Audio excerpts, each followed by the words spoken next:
Bonjour à toutes et à tous.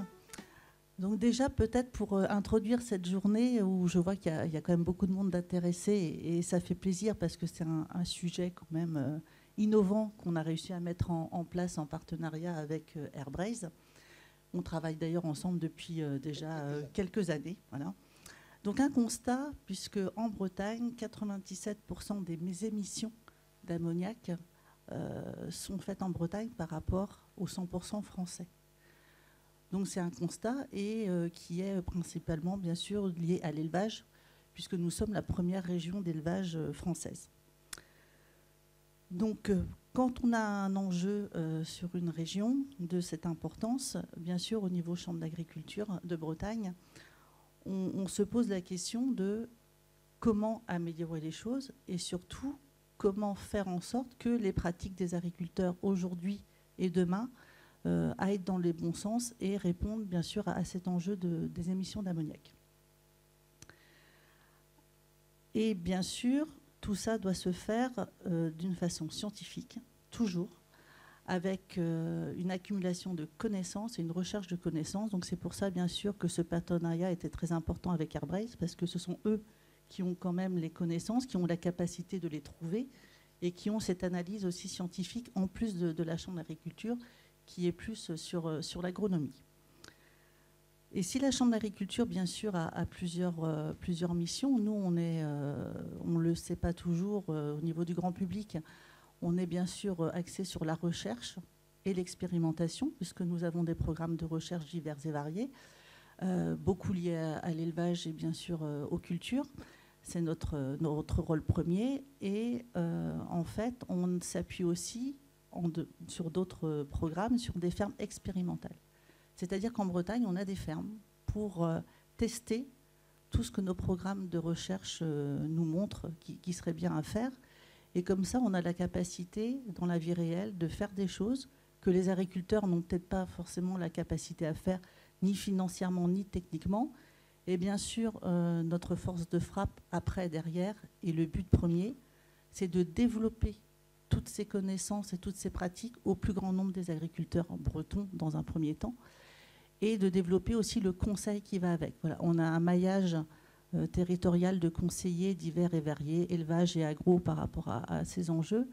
Et c'est vraiment de conseiller les agriculteurs, parce que même si aujourd'hui ils sont de plus en plus formés et de plus en plus pertinents dans leur métier, il faut continuer à aller dans ce sens-là. Donc vraiment, je suis très contente de participer à cette journée avec vous aujourd'hui, et je vais passer le micro à Alain. Merci Edwige. Bon, d'abord, je voudrais souhaiter la bienvenue à tous les participants à cette journée qui, j'espère, sera fructueuse pour tous et riche d'amélioration de connaissances scientifiques.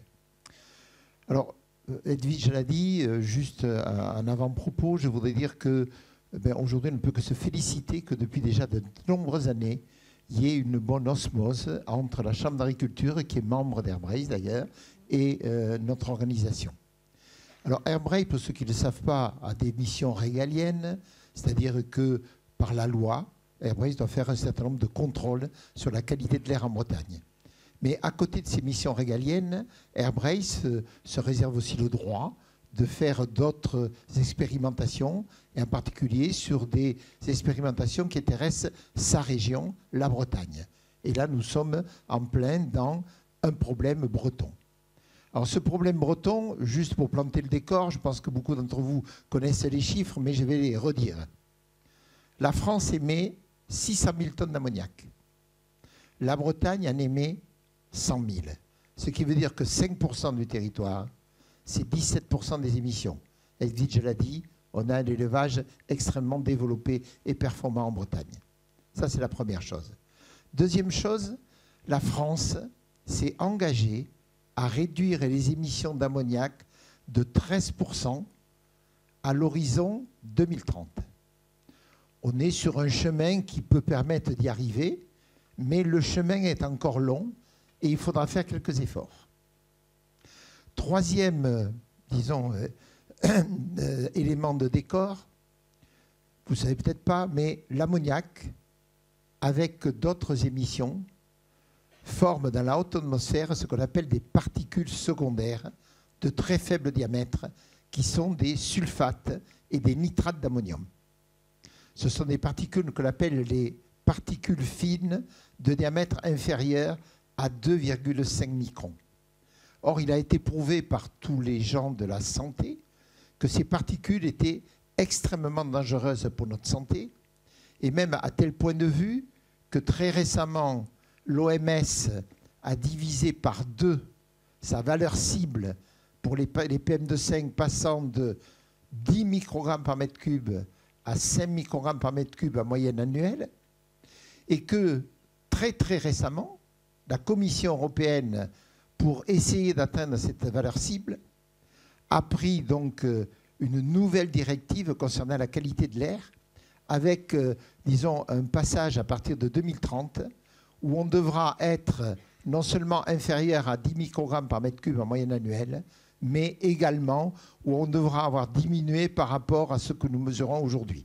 Je ne rentre pas dans les détails. Voilà.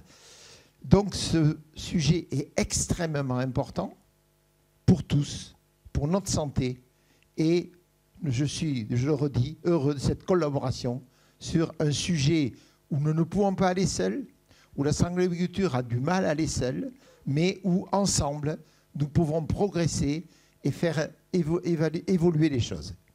Merci de votre attention à tous.